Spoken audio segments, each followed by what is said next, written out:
Hello నమస్తే, నేను Ashok. Welcome to ప్రజా చైతన్యం. ఏపీలో రాజకీయాలు విజయసాయిరెడ్డి రాజీనామా తర్వాత ఒక్కసారిగా మారిపోతూ ఉన్నాయి. విజయసాయిరెడ్డికి సంబంధించిన అంశం మీద టీడీపీ ఒకంత ఆనందంలో ఉంటే మాత్రము వైసీపీకి సంబంధించి విజయసాయిరెడ్డి వెళ్ళిపోయినంత మాత్రాన పార్టీకి ఎలాంటి ఇబ్బంది ఉంటుందంటూ కూడా వైసీపీ నేతలు చెప్తున్నారు. ఇక మరోవైపు దావోస్ పర్యటనకి సంబంధించి ఎలాంటి పెట్టుబడులు రాకపోయినప్పటికీ ఇదంతా కూడా ఒక మిత్ అని చెప్పినటువంటి చంద్రబాబు నాయుడు దానికి భిన్నంగా కొన్ని మీడియా సంస్థలు టీడీపీకి సంబంధించిన మీడియా పేపర్లో కావచ్చు, లేదంటే ఆ ఛానల్లో కావచ్చు, 7 నెలల్లోనే 6 లక్షల కోట్ల రూపాయల పెట్టుబడులను ఈ కూటమి సర్కార్ తీసుకొచ్చింది. అదే కాకుండా 4 లక్షల మందికి ఉపాధి కల్పిస్తున్నామని చెప్పేసి కూడా ప్రధానంగా పేపర్లలో రాసుకుంటూ వస్తున్నారు. ఏది వాస్తవం?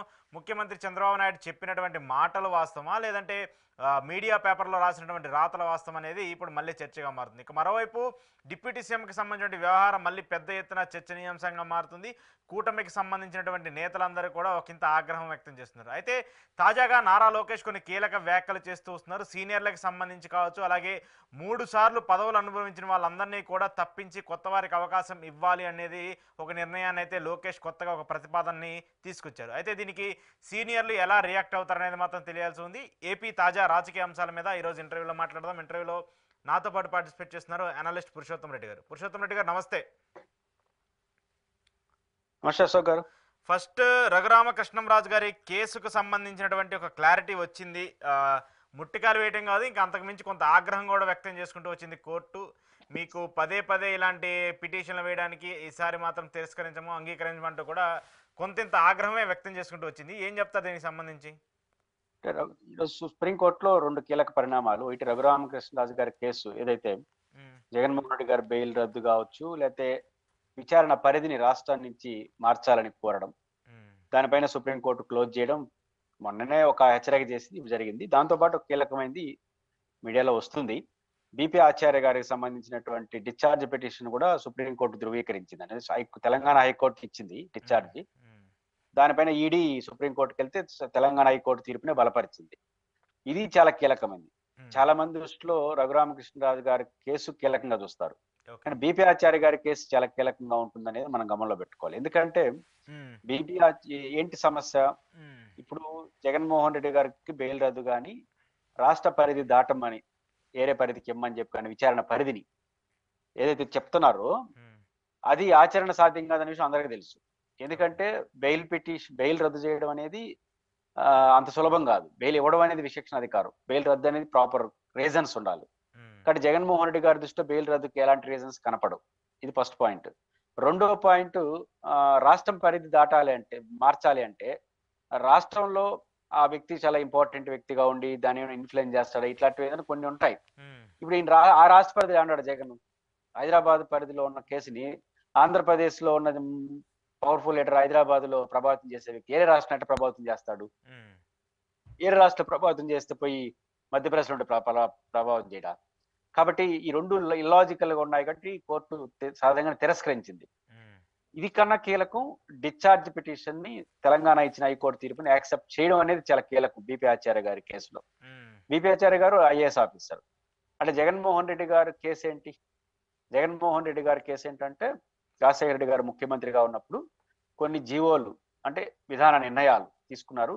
ఎందుకోసం తీసుకున్నారు అంటే కొంత పారిశ్రామికవేత్తలకు లబ్ధి చేకూర్చడం కోసం తీసుకున్నారు. దానికి డైరెక్ట్ గా లంచం ఇవ్వకుండా కిట్ ప్రోక ప్రకారం జగన్ గారు ఆయన కుమారుడు కంపెనీలో పెట్టుబడులు పెట్టారు. అంటే జీవోలు ఇవ్వడం ఇల్లీగల్ కదా, ప్రజలకు మోసం చేసి ప్రజల ఆస్తిని నష్టం చేయడం. కాబట్టి ఆ జీవోలు ఇల్లీగల్ గా వేసిన ఐఏఎస్ ఆఫీసర్లు దాన్ని సహకరించారు కాబట్టి వాళ్ళపైన కూడా కేసు. ఇది కేసు. దట్టు జగన్మోహన్ రెడ్డి గారు పారిశ్రామికవేత్తల్ని షేర్లు కొనుగోలు వాటి విషయంలో బెదిరింపు, ఒత్తిడి చేస్తూ వాళ్ళకి చీట్ చేశాడు, నష్టం చేశాడు అనేది ఇంకొక సెక్షన్ 420 పెట్టారు. ఇప్పుడు ఏమైంది? First last year Kiran Kumar Reddy గారి ప్రభుత్వం ఉన్నప్పుడే అసలు ప్రభుత్వం ఇచ్చిన జీవోలు ఏ తప్పు లేవని, పారిశ్రామికవేత్తలకు ప్రోత్సాహంగా ఇది ఒక విధానపర నిర్ణయం అని, దీనివల్ల రాష్ట్ర ఖజానాకు కానీ రాష్ట్ర ప్రజల ఆస్తికి కానీ ఎలాంటి నష్టం లేదని ప్రభుత్వం పిటిషన్ వేసింది.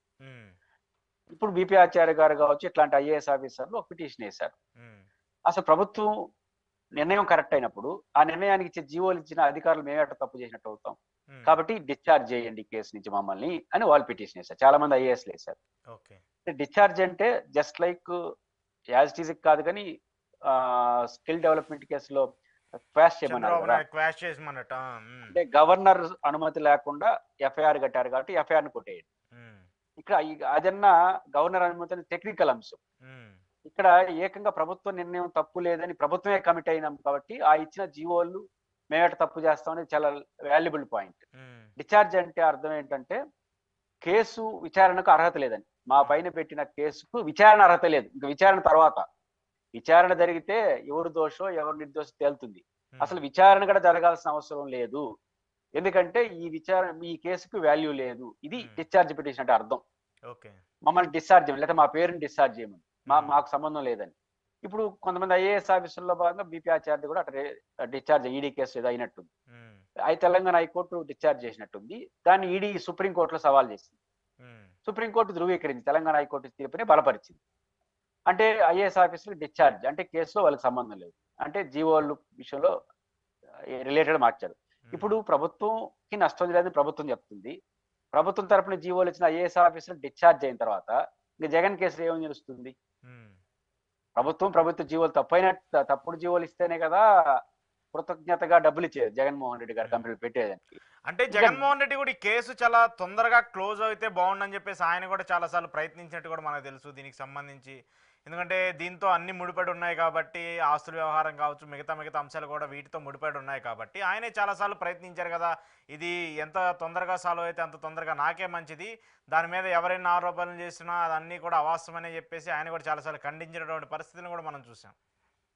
జగన్ గారు ఈ కేసులో కానీ బయటకు వస్తే, ఈ దశలో బయటకు వస్తే, ఎందుకంటే తెలంగాణలో అధికారంలో ఉండే రేవంత్ రెడ్డి గారు, కాంగ్రెస్ జగన్ గారికి ఏం మిత్రులు కాదు, శత్రువులు కాకపోయినా మిత్రులు అయితే కాదు.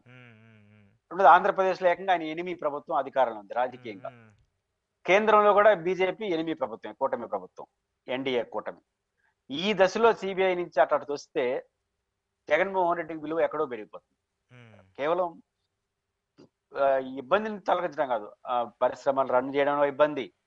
రెండోది రాజకీయంగా చెప్తుంటారు కదా, సిబిఐ కేసు, దాని నుంచి డిశ్చార్జ్ అయిపోయి వస్తే, కేసుకు కూడా అర్హత లేదని కానీ వస్తే ఖచ్చితంగా జగన్మోహన్ రెడ్డి గారి ఇమేజ్ పెరుగుతుంది. ఆరోపించే వాళ్ళని నోర్లు మూసుకోవాల్సి వస్తుంది.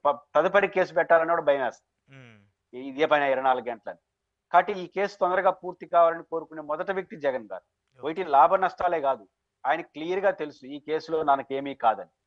ఇప్పుడు బీపీ ఆచార్య గారికి రిలీఫ్ కి సంబంధించినటువంటి ఇచ్చిన సుప్రీంకోర్టు తీర్పు ద్వారా 2 విషయాలు పునరావుతాయి కదా. ఒకటి, ఐఏఎస్ లో రిలీఫ్ వస్తారు, ప్రభుత్వం తప్పు చేయలేదని చెప్పింది. ఇంకా జగన్ గారు ఈజీగా బయటపడిపోతాడు, డిశ్చార్జ్ అయిపోతుంది. కేసు విచారణ కూడా జరగకుండానే జగన్ గారి కేసు డిశ్చార్జ్ అయిపోతుంది. స్పీడ్ గా విచారణ జరిగితే, ఏ విచారణ, డిశ్చార్జ్ పిటిషన్ పైన విచారణ జరిగితే. రెండోది ఇంకోటి ప్రూవ్ అవుతుంది అశోక్ గారు. చాలా మంది ఏమంటున్నారు, సిబిఐ వాళ్ళు సవాల్ చేయట్లేదు. ఇప్పుడు సిబిఐ సవాల్ చేసింది. తెలంగాణ హైకోర్టు బీపీ ఆచార్య గారికి ఇచ్చినటువంటి రిలీఫ్ ని సుప్రీంకోర్టులో ఈడీ అయినా సవాల్ చేసినట్టుగా మనకు వార్తలు వస్తున్నాయి. మరి ఈడీ సవాల్ చేసినా రిజెక్ట్ చేశారంటే కేసులో వాల్యూ లేదని కదా అర్థం. అవును. కాబట్టి వాళ్ళు ఇక్కడ సిబిఐ జగన్మోహన్ రెడ్డి గారి కేసులో సవాల్ చేసినా అదే తీర్పులే వస్తాయి. కాబట్టి జగన్మోహన్ రెడ్డి గారి కేసు నిలవదు. ఎంత సీరియస్ గా నిలవదు అంటే విచారణ కూడా జరగకుండా డిశ్చార్జ్ అయిపోతుంది ఈ కేసు అని దీన్ని బట్టి అర్థం అవుతాను. ఇంత క్లియర్ గా తనకు అనుకూలంగా కేసు ఉందని జగన్ గారు తెలిస్తే ఏ ముద్దాయిని ఏం కోరుకుంటాడు, తొందరగా పూర్చాలని కోరుకుంటాడు. కాబట్టి జగన్మోహన్ రెడ్డి గారికి ఈ విషయం తెలుసు కాబట్టి ఈ కేసు తొందరగా పూర్తి కావాలని కోరుకుంటున్నాడు. కానీ ఈయన పైన నిందలేసే ప్రయత్నం వాళ్ళు ఇది ఎంతకాలం అంటే అది డిశ్చార్జ్ అయిందో జరుపుతూనే ఉంటారు. ఇప్పుడు ఇంకో కొత్త నింద కూడా యాడ్ అయింది. విజయసాయి రెడ్డి గారు అప్రూవర్ గా మారిపోయే నింద కూడా ఇప్పుడు కొత్తగా యాడ్ అవుతూ వచ్చింది. టీడీపీకి సంబంధించి కావచ్చు, మీడియాకి సంబంధించి కావచ్చు. మరి ఆయన ఏంటి అప్రూవర్ గా మారిపోతున్నారా, మారిపోయి జగన్మోహన్ రెడ్డిని మళ్ళీ జైలుకి పంపిస్తున్నాడా ఏంటి? ఇప్పుడు మనకు క్లియర్ గా అర్థం అవుతుంది. బీపీ ఆచార్య గారి కేసులో ఎవరు అప్రూవర్ గా మారారు? అప్రూవర్ గా మారాల్సిన కర్మ ఏం పట్టింది? కేసే డిశ్చార్జ్ అయిపోతా ఉంటే ఇవ్వన్న బుద్ధుడు అప్రూవర్ మారుతాడా? అప్రూవర్ అంటే అర్థం ఏంటి అశోక్? ఏంటో తెలుసా? నేను నేరం చేసిన ఒప్పుకోవడమే. నేను నేరం చేశానని చెప్పేసి మొత్తం ఇంకా బయట పెట్టేసినట్టు మొత్తం. నేను నేరం చేసినట్టు ఒప్పుకోవడం, సిబిఐ తన పైన చేస్తున్నటువంటి ఆరోపణలు నేను యాక్సెప్ట్ చేస్తున్నానని ఒప్పుకోవడం. రెండోది ఇంకా విచారణలో సహకరిస్తానని చెప్పడం. ఇప్పుడు వివేకానంద రెడ్డి కేసులో దస్తగిరో ఎవరో సంథింగ్ నేరం ఆయన అప్రూవర్ గా మారాడు. గ్యారంటీ ఏంటో తెలుసా? వివేకానంద రెడ్డి కేసులో మొత్తం కేసు కొట్టేసినా కూడా దస్తగిరికి శిక్ష పడుతుంది. ఇది ఎవరు ఏమంటారు దాన్ని, ఆ వివేకానంద రెడ్డి గారి హత్యలో ఎవరో దోషులో ఈ కేసులో తేల్చలేకపోయినాము, తగిన ఆధారాలు కోర్టు ముందు సిబిఐ నిరూపించలేకపోయిందని కేసు కొట్టేసినా ఉమ్, దస్తగిరికి శిక్ష గ్యారంటీ. అవును. కేసు కొట్టేసినా కూడా, ఎందుకంటే ఆల్రెడీ నువ్వు యాక్సెప్ట్ చేసేసావు నేను పాత్ర అన్నాడు. ఉమ్, కాబట్టి అంటే శిక్ష అప్రూవర్ గా మాడి సంస్థకు విచారణ సంస్థకు సహకరించాడు కాబట్టి శిక్ష తగ్గచ్చేమో, ఓకే. కానీ శిక్ష కన్ఫర్మ్. ఉమ్, రేపు ఈ కేసు ఇప్పుడు బిపి ఆచార్య గారి ఉదాంతం చూసినా, రఘురామ కృష్ణరాజు గారు వేసినటువంటి పిటిషన్ రిజెక్ట్ చేసిన విధాంతం చూసినా, నేను చెప్పిన లాజిక్ చూసినా, జగన్ గారికి ఆలోచన చూసినా, కేసు కొట్టేస్తున్న కేసుని ఎవడన్నా బుర్ర ఉండేవాడు నేను శిక్ష పడతా అప్రూవర్ గా మారతాడా? ఉమ్, ఇప్పుడు అప్రూవర్ గా మారితే జగన్ గారు ఏ1 కొట్టేస్తుంటే ఏ2 నిలబడతాడు. ఉమ్, కాబట్టి ఏ1 గా ఉన్న జగన్ గారి కేసే నిలవదు, డిశ్చార్జ్ లెవెల్లో డిశ్చార్జ్ అయిపోతుందని కళ్ళ ముందు నాకు నాలాంటి వాడికే కలిసి తెలుస్తుంది. చార్టెడ్ అకౌంటెంట్ విజయసాయి రెడ్డి తెలీదా? ఉమ్, కొట్టేసే కేసులో ఇంప్రూవ్ గా మరి ఇబ్బంది పడతాడా? ఉమ్. మరెందుకు ఈడీ సిబిఐ ప్రొయాక్టివ్గా వెళ్ళట్లేదు? ఈడీ సిబిఐ అసలు కేసులు పెట్టిన వాళ్ళే వాళ్ళు మూవ్ ఆన్ అవ్వట్లేదు. వాళ్ళు సంబంధించి ఈ కేసుని తొందరగా విచారించండి, తొందరగా దీనికి సంబంధించి వివరణ కోరండి అని చెప్పేసి ఈడీ సిబిఐ కోరాల్సింది పోయి వాళ్ళు పక్కన పెట్టేసి మధ్యలో రఘురామకృష్ణరాజు లాంటి వాళ్ళు లేదంటే షర్మిల లాంటి వాళ్ళు నాకు ఆస్తులు కావాలని చెప్పేసి రఘురామకృష్ణరాజు ఇట్లా కేసులు బదిలీ చేయాలని చెప్పేసి వీళ్ళ ప్రొయాక్టివ్నెస్ తప్పితే మిగతా కంపెనీలకు సంబంధించిన ప్రొయాక్టివ్నెస్ ఎందుకు కనిపించట్లేదు? ఇక్కడ ఏమవుతుందంటే ఇప్పుడు చూసాం కదా, ఈడీ వాళ్ళు సుప్రీం కోర్టుకి వెళ్ళారు. ఉమ్, తెలంగాణ హైకోర్టు బిపిఆర్ ఆచార్య గారికి రిలీఫ్ ఇచ్చినట్టుగా పత్రికల్లో చూశాను, ఉమ్, బ్రేకింగ్ న్యూస్ చూస్తున్నాను. ఉమ్, రెండోది ఇప్పుడు సుప్రీం కోర్టులో సవాల్ చేసినారు, సుప్రీం కోర్టు రిజెక్ట్ చేసింది కదా. ఉమ్, అంటే అంటే సిబిఐ కాడే ఎటపడితే సిబిఐ కానీ ఈడీ కానీ వాళ్ళకి తెలుసో తెలియదో కానీ 500-600 మందిని సాక్షులు పెట్టారు దీంట్లో జగన్ గారి కేసులో. ఓ ఓకే ఓకే. ఇప్పుడు పారిశ్రామికవేత్తల్ని బెదిరించాడు. ఇప్పుడు పారిశ్రామికలు ఆరోపణ ఏంటంటే చంద్ర రాజశేఖర రెడ్డి గారు కొన్ని నిర్ణయాలు చేశాడు, కొన్ని పారిశ్రామికలు లబ్ధి చేశారు.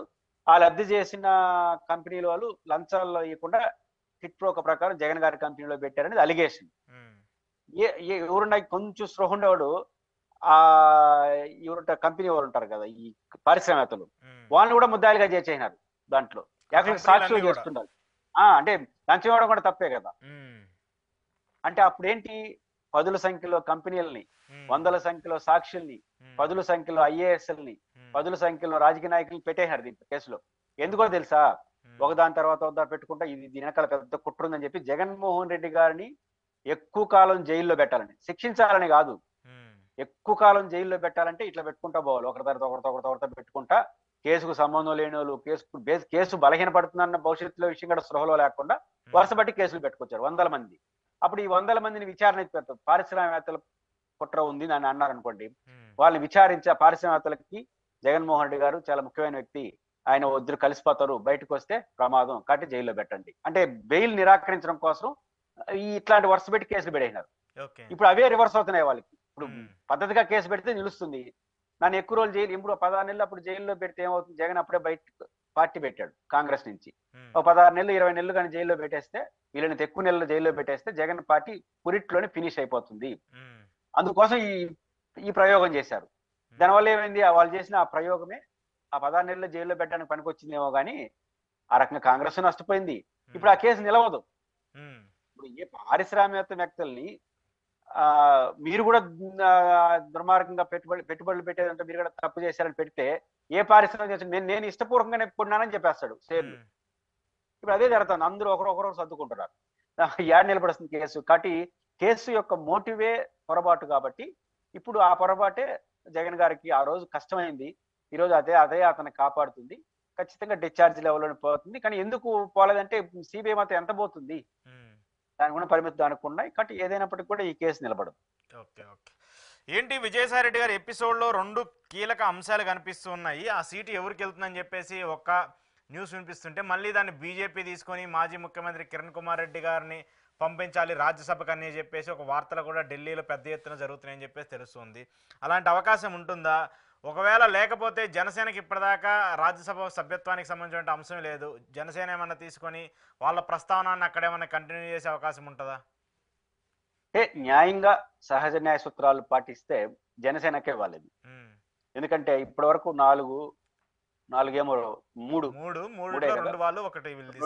రెండు తెలుగుదేశం తీసుకునేది, ఒకటి బీజేపీ తీసుకునింది. నిజానికి 2 తెలుగుదేశం ఇంకోటి మిత్రపక్షానికి ఇవ్వదలుచుకుంటే అప్పుడే జనసేనకి ఇచ్చుండాలి. ఎందుకంటే 164లో 134 తెలుగుదేశంకి అయితే 21 జనసేనకి, బీజేపీకి వచ్చింది 8. ఆ దామాషా ప్రకారం చూసినప్పుడు ఫస్ట్ తెలుగుదేశానికి ఇస్తే రెండోది జనసేనకి ఇవ్వాలి. దామాషా ప్రకారం సహజ న్యాయ సూత్రాలు తీసుకుంటే అప్పుడు ఇవ్వలేదు. 3వ స్థానంలో ఉన్న బీజేపీకి ఇచ్చేసినారు. ఇప్పుడు ఇంకోటి రాజీనామా వచ్చే ముందుకు వస్తే ఇప్పుడు కూడా బీజేపీకే ఇస్తే తెలుగుదేశానికి 2, బీజేపీ 2, జనసేన ఏం కావాలి? అప్పుడు జనసేన కాబట్టి జనసేనకి ఇస్తారని నేను అనుకోవట్లా. బట్ సహజ న్యాయ సూత్రాలు చూస్తే ఆయనకి ఇవ్వాలి, జనసేనకి ఇవ్వాలి. అంటే ఇస్తారని మీరు అనుకోవట్లేదంటే ఇచ్చే పరిస్థితి లేదనే? అంటే నేను బీజేపీ వైపే వెళ్తుంది ఆ సీట్ అని నేను అనుకుంటాను. కారణం ఏంటంటే విజయసాయి రెడ్డి గారు రాజీనామా చేస్తే ఎవరు లబ్ధి పొందుతారు? ఖచ్చితంగా కూటమి లబ్ధి పొందుతుంది. ఎందుకంటే ఎమ్మెల్యేలు ఎన్నుకోవాలి కాబట్టి ఆటోమేటిక్ ఎలక్షన్ జరుగుతుంది. ఏకపక్షంగా వాళ్ళ కూటమికి అధికారం ఉంది కాబట్టి మెజారిటీ కొట్టేస్తారు సీట్, ఇబ్బంది ఏం లేదు. అది తెలిసి కూడా ఆయన రాజీనామా చేసినాడంటే చాలా మందిలో ఉన్న అనుమానం బీజేపీ వాళ్ళు దాన్ని ఉపయోగించుకుంటారనే కదా. కాబట్టి ఖచ్చితంగా నేను అనుకుంటుంది బీజేపీకి వచ్చే అవకాశం ఉంది. సరే బీజేపీ ఏ ప్రయోగం చేస్తుంది అనేది మనం చూడాలంటే కిరణ్ కుమార్ రెడ్డి గారికి ఇస్తారా, చిరంజీవి గారికి ఇస్తారా అనేది చూడాలంటే 29 ఎన్నికల్లో ప్రయోజనాల కోసం ఇంత తాపత్రయపడరు. 29 ఎన్నికల లోపలే ఇంకేమైనా ప్రయోగాలు చేస్తారా ఆంధ్రప్రదేశ్ లో బీజేపీ వాళ్ళు అనేది దాన్ని బట్టి, ఆ ప్రయోగం ఎవరితో చేయించాలి, ఎట్లా చేయించాలి అనే దాన్ని బట్టి ఏమన్నా సీటు ఇవ్వచ్చు.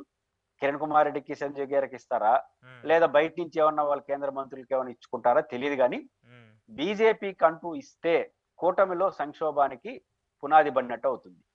ఎందుకంటే ఇస్తే ఎందుకంటున్నానంటే 2 కారణాలు. ఒకటి, విజయసాయి రెడ్డి రాజీనామాతో వైసీపీ సంక్షోభంలో పడిపోతుంది అందరూ అనుకున్నారు. కానీ ఏరే పార్టీ వాడు రాజీనామా చేస్తే మనం విచిత్రమైన సంక్షోభం అంటే ఎట్లే గొడవలు అయిపోతాయని కాదు, సంక్షోభానికి బీజం పడుతుంది అంటున్నాను. బీజం వేసిన అంటే అందరిలో ఒక అనుమానం వస్తుంది. ఇప్పుడు బీజేపీ వాళ్ళకి ఏమొస్తుంది అనుమానం? మనకు 8 ఉన్నా మొదటిసారి అయితే ఇచ్చేసినారు, రెండోసారి అయితే ఇస్తున్నారు. బీజేపీ శ్రేణులో ఒక జూబ్లిట్ మోడ్ వస్తుంది. మనకి 8 సంఖ్య కాదు, మన ఢిల్లీ వాళ్ళు చక్రం చెప్తున్నారు, మనం ఏం చెప్తే అది జరగాల్సిందని బీజేపీ వాళ్ళు కొంచెం రైజ్ అవుతారు. బీజేపీ వాళ్ళు రైజ్ అయినారు అనుకోండి రాష్ట్రంలో, అది కొంత ఇరిటేషన్. అసలు 8 సీట్లు వచ్చిన 134 మీద రైజ్ అయితే ఎట్లా, ఇది ఇబ్బంది వస్తుంది. ఇప్పుడు జనసేన వాళ్ళకి ఏమొస్తుంది? నేను చెప్పాను సహజ న్యాయ సూత్రాల ప్రకారం జనసేనకి ఇవ్వాలి. అప్పుడే ఇచ్చి ఉండాలి, అప్పుడు ఇవ్వని కనీసం ఇప్పినాలి. ఇప్పుడు ఇకపోతే మీకు మాత్రం పవన్ కళ్యాణ్ గారు ఉప ముఖ్యమంత్రి, సోదరుడు ఇంకొక మంత్రి, మీరు మాత్రం బాగా తీసుకోండి, రాజ్యసభ సీట్లు ఊరికంటే వాళ్ళకి ఇచ్చేది, మేము మాత్రం ఇప్పుడు ప్రకటించారు కదా ఎవరు గొడవలు పడద్దని, మేము మాత్రం గొడవ పడకుండా దేశ సేవ చేస్తూ ఉంటాం అనే చర్చ కింద వస్తుంది కదా. కాబట్టి జనసేనలో మాకు అవమానం జరిగింది, మాకు 2వ ప్లేస్ లో ఉండాలి గుర్తించలేదు, వాళ్ళు ఒక అనుమానాలకి బీజం పడుతుంది. తెలుగుదేశం వాళ్ళకి అసలు సంక్షోభం స్టార్ట్ అవుతుంది. ఇంతటికి ఎవరు అధికారుల రాష్ట్రంలో ఉంటారు, మనం వాళ్ళ 8 ఉన్న వాళ్ళు అడిగితే ఒకసారి రాజ్యసభ ఇచ్చాం, మళ్ళీ ఇంకొకరు రాజీనామా ఇట్లా ఇచ్చుకుంటా పోతుంటే బీజేపీ అని చెప్తే అది వింటా ఉంటే మనం అసలు ఇంతటికి భవిష్యత్తులో వాళ్ళు ఏం చెప్తే జరిగితే రేపు ప్రమాదం జరిగే అవకాశం ఉంది కదా. మన అస్తిత్వం ఏంటంటే తెలుగుదేశంలో సమస్య. అంటే తెలుగుదేశం, జనసేన, బీజేపీ అన్నిట్లో కూడా ఒక లుకలుకల కందామా, ఒక సంక్షోభాన్ని, ఒక బీజం ఇప్పుడే జరగదు ఏమి, ఒక బీజం పడి ఇంకా ప్రతి పరిణామంని 3 పార్టీలు వాళ్ళు ఎందుకు చేసినారు, వీళ్ళు ఎందుకు చేయి, రాష్ట్రంలో ఏమైనా జరగని దీని వెనకాల బీజేపీ ఉందా, తెలుగుదేశం ఉందా, జనసేన ఉందా, ఈ పీకులాడు సరిపోతుంది. రాజీనామా చేసిందేమో నీ ప్రత్యర్థి పార్టీ వాళ్ళు, ఇబ్బంది పడేదేమో వాళ్ళేమో 2 రోజులు సర్దుకున్నారు. పైపెచ్చి ఒకే రోజు ఒకరి పట్ల ఒకరి ప్రేమను ఒలకబోసుకుంటారు. నువ్వు చాలా గొప్పవాడు అని చెప్పి ఆయన పోతే నువ్వు నా పార్టీ పిల్లరని వీళ్ళు చెప్పుకుంటే ఇంతరికి ఎవరు రాజీనామా చేసినారు, ఎవరు పోయినారు, ఊరికి వాళ్ళకి అర్థం కాల. రాజీనామా చేసిన ఆయన సంతోషంగా ఉన్నాడు, రాజీనామా పోయిన పార్టీ సంతోషంగా ఉంది, ఈయన ఏందో మనకు వచ్చాడు తంట అని చెప్పి వీళ్ళు బిప్పులాడుకుంటారు. వీళ్ళకి అనుమానం గురిలో ఉన్నది ఒక, నేను చెప్పిన పాయింట్ టు పాయింట్ ఒకటైతే ఏదో తెలియని అనుమానం, ఇంతకి ఎందుకు రాజీనామా చేసినాడు, రాజీనామా చేసినాడు, రాజీనామా చేసిన ఆయన తిట్టాలి జగన్ని, లేదా గెలిపిన దానికి ఆయన తిట్టాలి వీళ్ళు ద్రోహం చేసినామని. వాళ్ళిద్దరు సరసాలు ఆడుకుంటున్నారు. ఏంది అర్థం కాల, రాజీనామా చేసి సరసాలు ఆడుకుంటామంటే మన పరిస్థితి ఏంది, ఏదో జరగబోతోందని వీళ్ళు భయపడిసి వస్తున్నారు. అందువల్ల విజయసాయి రెడ్డి గారి రాజీనామా కూటమిలో సంక్షోభానికి బీజం పడినట్టుగా మొత్తం భావించాల్సి వస్తుంది.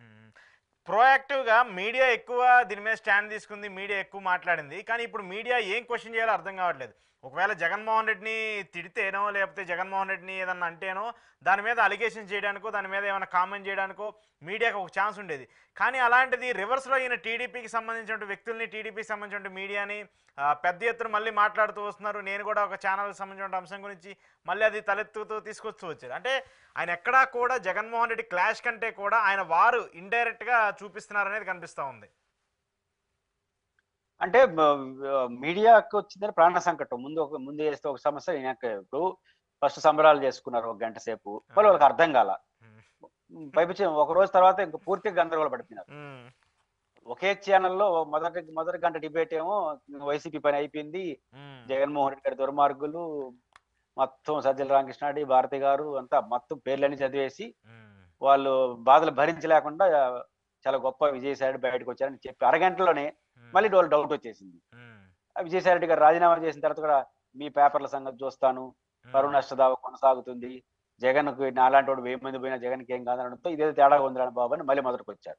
దానితో వైసీపీ వాళ్ళు కూడా ప్రకటన ద్వారా మీరు మా పిల్లర్స్, మీరు మీ గౌరవిస్తాను వీళ్ళు చెప్పడం ద్వారా ఇదేదో తేడా ఉందని వాళ్ళు భయపడ్డారు. కాబట్టి మీడియాకి మనకు సంబంధం లేని పనులంతా నెత్తినేసుకుంటే ఇట్లే ఉంటుంది. ఇప్పుడు ఈ రోజు ఒక వార్త వచ్చింది, దీనిపైన మీ అభిప్రాయం ఏంటని అడుగుతారు, నేను చెప్పేది చెప్తాను, మీరు అనుకునేది మీరు వేసేస్తే మీకు ఇబ్బంది ఉండదు. మళ్ళీ ఇంకో గంట తర్వాత ఏరే వార్త వచ్చినా దాన్ని కూడా వేసుకుంటారు.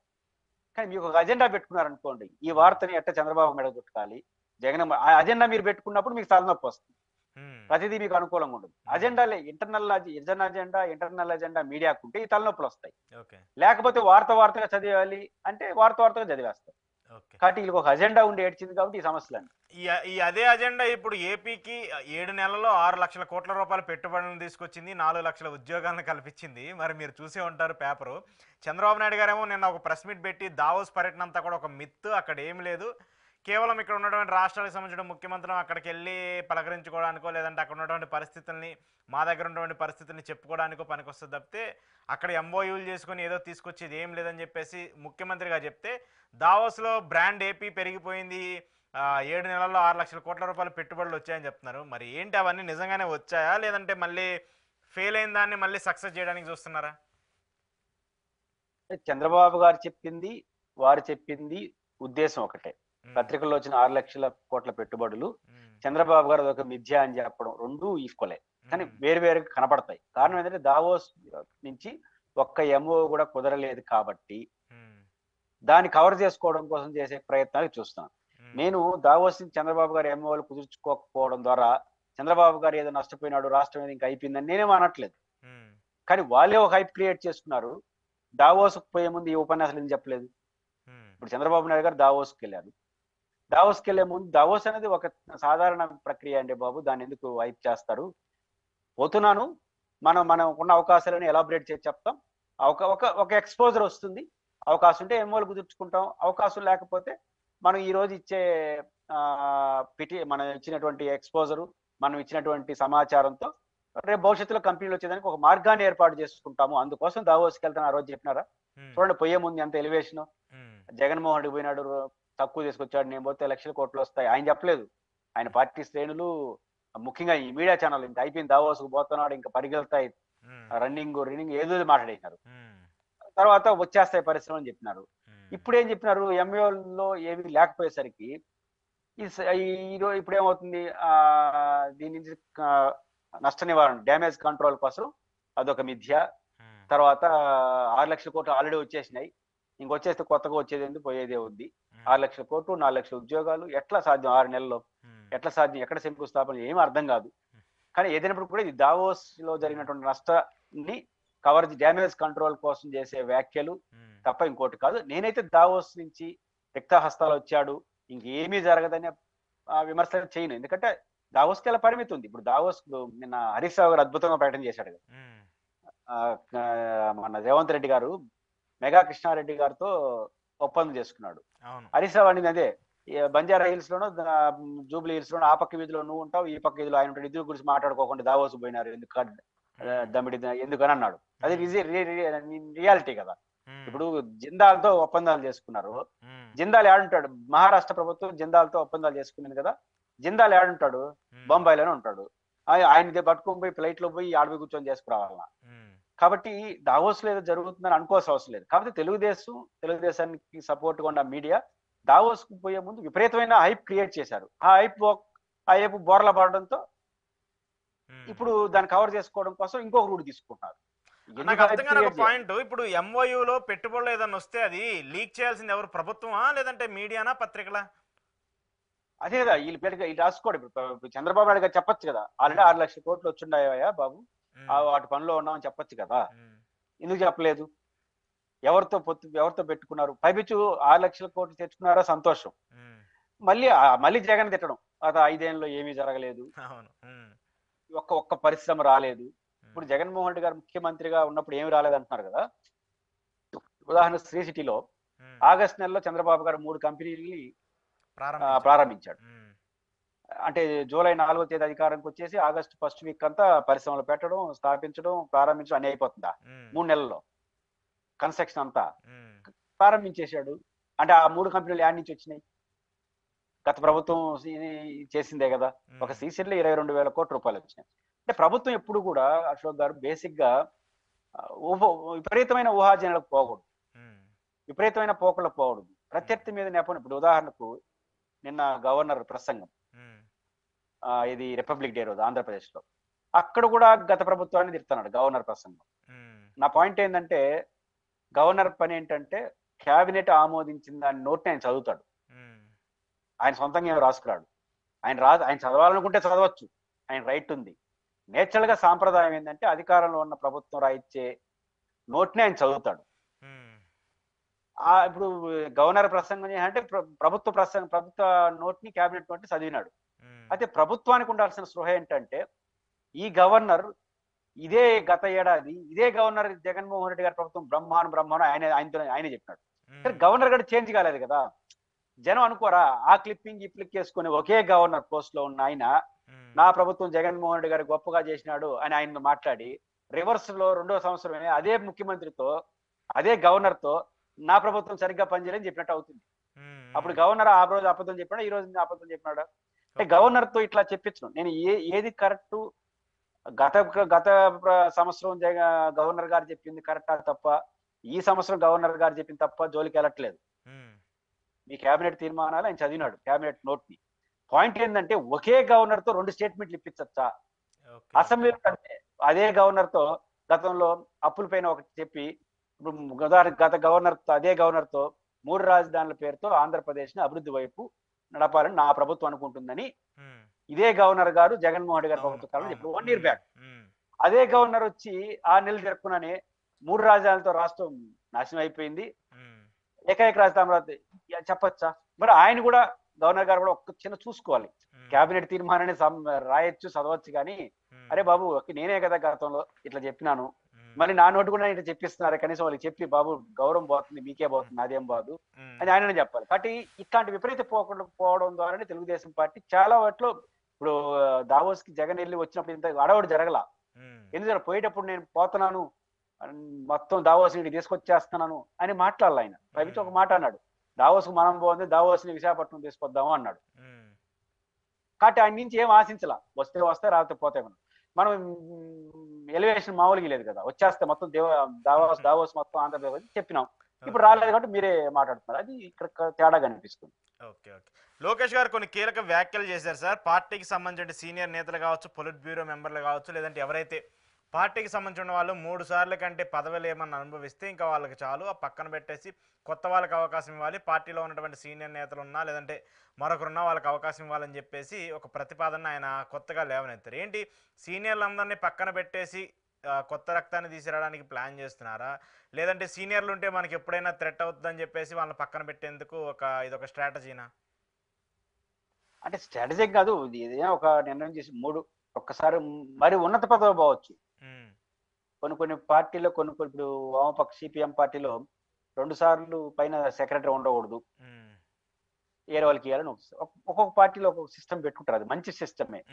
అది పార్టీ అభివృద్ధి కోసమా, లేదా కొత్త వాళ్ళకి అవకాశం ఇవ్వడం కోసమా, లేదా ఉన్న వాళ్ళు కొంతమందిని ఖచ్చితంగా పంపించేయడం కోసమా, దీన్ని బట్టి ఉంటుంది. ఇప్పుడు జనరల్ గా లోకేష్ గారికి ఇబ్బంది లేదు, లోకేష్ గారు ఇప్పుడు 2వ సారి మంత్రి. కానీ ఆయన యాక్చువల్ గా మూడోసారి వచ్చాడు మంత్రి అవ్వకూడదు, అంతే కదా, వెనక్కి పోవాలి. కానీ ఆయనకు ఒక వెసులుబాటు ఉంది. ఖచ్చితంగా మూడోసారి అవకాశం వస్తే ఆయన ముఖ్యమంత్రి అవుతాడు. ఇప్పుడు మూడోసారి అంటే 29 గెలిచిన తర్వాత no doubt at all Lokesh garu ముఖ్యమంత్రి అవుతాడు. చంద్రబాబు నాయకత్వం గెలిచినా ఆయన్నే ముఖ్యమంత్రి చేస్తారు. ఈ మధ్యలో చేసేట్టుగా ఉండరు. కానీ తప్పితే మళ్ళీ 2029లో గెలిస్తే ఆయన ముఖ్యమంత్రి, కాబట్టి ఆయనకి ఈ సూత్రం ప్లస్ అవుతుంది. ఎందుకంటే మూడోసారి అడుగుతారు కదా, రెండోసారి వద్దు ఉన్నత పదవి అన్నారు కాబట్టి మూడోసారి ఉన్నత పదవికి వెళ్ళిపోతారు, ముఖ్యమంత్రికి వెళ్ళిపోతారు. మిగతా వాళ్ళకి ఊరికి ఆ ఛాన్సే లేదు కదా, మిగతా తెలుగుదేశం మంత్రులు అందరికీ ఆ ఛాన్సే లేదు కదా. కాబట్టి లోకేష్ గారు వ్యూహాత్మకంగా మంచి స్టెప్పే, కాకపోతే కొంతమందిని ఆయన ఏమంటాడు, కొత్త వారికి అవకాశం ఇవ్వడం కోసం ఈ సిస్టమ్ అంటున్నాడు. కొత్త వారికి అవకాశం ఇవ్వడం కోసమా, ఆ పేరుతో సీనియర్ని పక్కకు పంపించడం కోసమా అనేది పార్టీలో అంతర్గతంగా చర్చ జరుగుతుంది. ఖచ్చితంగా ఇది కొంచెం డిఫికల్టే, మూవ్ అయ్యే అవకాశాలు కనిపిస్తున్నాయి. ఎందుకంటే లోకేష్ వయసు, ఆయన సహచర టీం ఉండాలి కదా, దాన్ని కూడా చూసుకుంటాడు. దీంట్లో 90% ఒప్పుకుంటారు. ఇంకా 29కి కదా అందరూ ముసలి వాళ్ళు అవుతారు, ఎవరో కొడుకునో ఎవరినో పెట్టేస్తారు. అంటే ఆ రకంగా కొత్త వాళ్ళు పెట్టే ఉంటారు. తండ్రికి ఇచ్చిన తరాన్ని కొడుకు ఇచ్చారనుకో, అది కొత్త వాళ్ళు అవదు, కొత్త వాళ్ళకి ఇచ్చినట్టు చెప్పుకుంటారు. రైట్, కంక్లూడ్ చేస్తూ బాలకృష్ణ గారి పద్మభూషణ్కి సంబంధించిన అవార్డు మీద ఏమన్నా స్పందిస్తారా, లేదంటే ఇది నిజంగానే ఆయన ఒక కళాత్మకంగా సంబంధించి వచ్చింది అనుకోవాలా, లేదంటే ఇక్కడ ఉన్నటువంటి ఈక్వేషన్స్ లో భాగంగా వచ్చింది అనుకోవాలా? ఎందుకు వచ్చినా బాలకృష్ణ గారికి అవార్డు రావడం అభినందించదగ్గ విషయం. ఎందుకంటే బాలకృష్ణ గారు అప్పుడప్పుడు వ్యవహరించే శీలు, తెలుగుదేశం పార్టీ రాజకీయ విషయాలలో మనకు భిన్నాభిప్రాయాలు ఉండొచ్చు, కానీ ఎవరికైనా నటుడుగా బాలకృష్ణ గారిని ఏమి తక్కువ అంచనా వేయడానికి లేదు. ఈ మధ్యకాలం వచ్చిన సినిమాల్లో కొంత తొడగొట్టడం, రైలు పరిగెత్తడం ఇవి కొంచెం అసహజంగా ఉన్నాయి, కానీ బట్ ఆయన ప్రారంభ దశలో చాలా సినిమాలు, ఫ్యామిలీ సినిమాలు, మంచి నటుడుగా, గొప్ప నటుడుగా ప్రజలందరూ ఆదరామని ఆయనకి ఖచ్చితంగా పద్మవిభూషణ్కి 100% బాలకృష్ణ గారు అర్హుడే. కాకపోతే ఆయనకి లేట్ గా వచ్చింది అనుకోవాలి. ఇంతకుముందు చిరంజీవి గారికి వచ్చింది. ఇప్పుడు ఖచ్చితంగా ఇప్పుడు రావడానికి ఒక కారణం కూటమి అధికారంలో ఉండడం. ఢిల్లీలో అధికారం ఉంది, రాష్ట్ర అధికారం రావడం ఉన్నాయి. ఇంకా చాలా మందికి పద్మవిభూషణ్ పొందగలిగిన అర్హులు ఆంధ్రప్రదేశ్ లో తెలుగు చరిత్ర ఇంకా ఉన్నారు, వాళ్ళకు కూడా రావాలని కోరుకోవాలి. ఆ మాటన బాలకృష్ణ గారికి ఏదో చంద్రబాబు గారు ఉన్నారు కాబట్టి కూటమి ముందు గారి తెచ్చుకుని నిందేయాల్సిన అవసరం లేదు. ఆ పేరుతో వచ్చిన సంతోషమే. ఎందుకంటే బాలకృష్ణ గారు అన్ని విధాలు అర్హుడే. బాలకృష్ణ గారికి వస్తే తెలుగు పరిశ్రమకు వచ్చింది కాబట్టి అది ఆహ్వానించదగ్గ పరిణామంగానే చూడాలి. రైట్ సార్, చూద్దాం మరి దీనికి సంబంధించిన యాక్షన్స్ ఎలా ఉంటాయో. Thank you very much Purushottam Reddy గారు. ఇది పురుషోత్తం రెడ్డి గారితో ఈరోజు స్పెషల్ ఇంటర్వ్యూ. చూస్తూనే ఉండండి ప్రజా చైతన్యం.